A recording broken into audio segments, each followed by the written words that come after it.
This precious little sweetheart is Blossom, and Blossom's ID number is A4783114, and she is such a sweet, beautiful little Chihuahua. You can see she's got a nice white tannish color on her and gorgeous brown eyes. She's about 2 years old, and she came in as a stray on December 9th. She weighs all of 10 pounds, so she's a little gal that would fit in anywhere. And right now she's just very nervous being in the shelter. She has no idea why she's in here.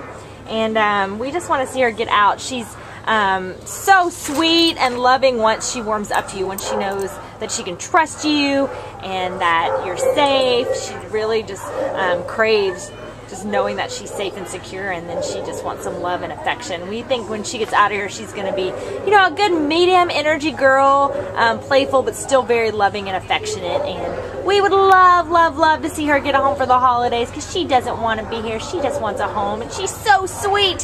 So come on down and meet our sweet little Blossom today at the Baldwin Park Shelter. Take her home with you. Give her a home for the holidays and for life, because she sure deserves it. What a sweet little girl.